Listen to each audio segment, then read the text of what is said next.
Alright, so I was reading something recently that most people never even look at. It's called the Beige book. It's a report published by the Federal Reserve. Basically, it's supposed to tell you what's really happening inside the economy. Not headlines, not opinions, actual data. And here's the weird part. On the surface, everything looks fine. The economy is growing. Jobs are stable. Markets are strong. But if you actually read the details, you start noticing something very different. People are spending less. Prices are still rising. Car sales are slowing down. Housing is completely out of reach for most people. So the question is, what's really going on? Because on paper, everything looks okay. But in reality, something feels off. Let me show you why. The Federal Reserve divides the U.S. into 12 different districts. Each one reports on what's happening locally. And when you look at the latest data, almost half of them are either slowing down or not growing at all. That's not a strong economy.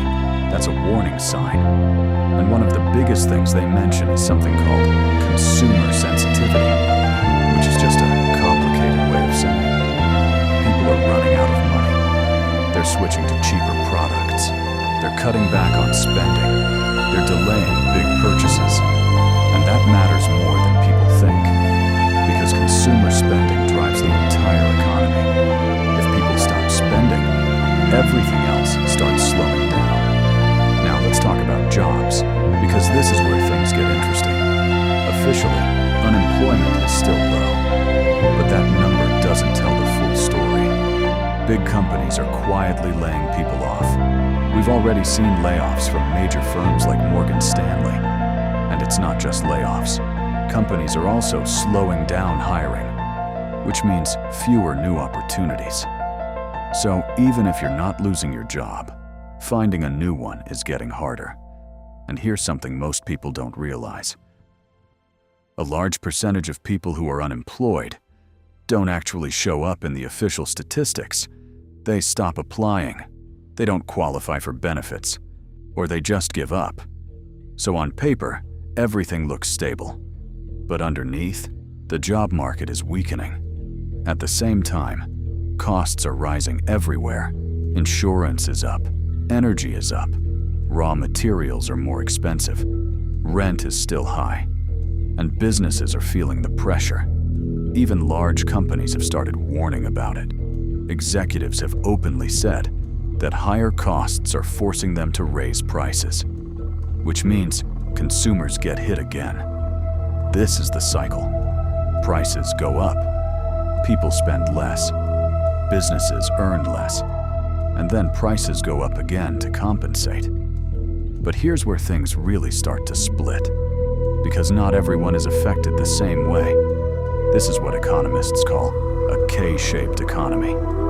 Some people are doing extremely well. Asset owners, investors, high-income earners.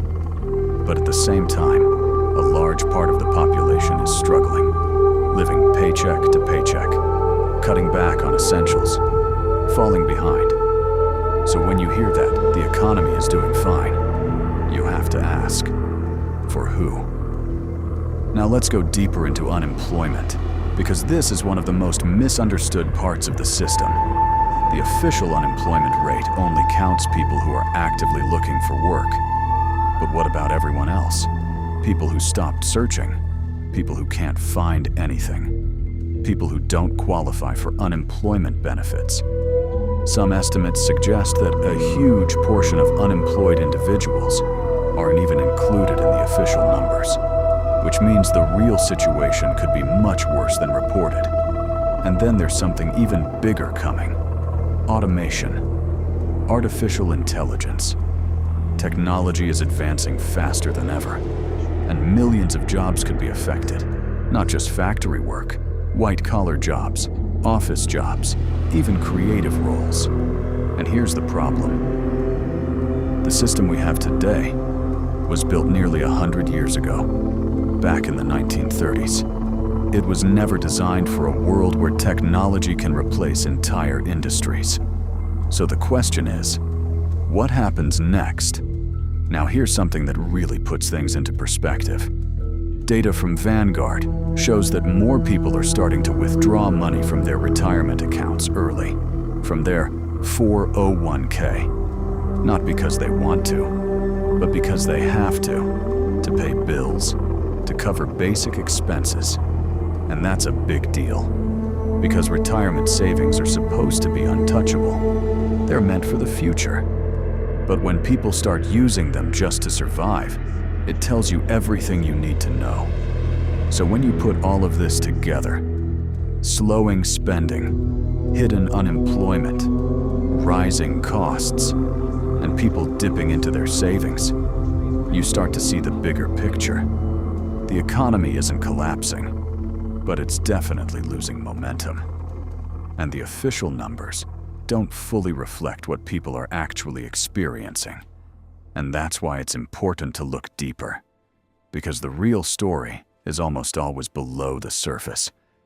If you found this useful, make sure to subscribe and check out the next video on screen, because things are changing fast and most people still don't see it.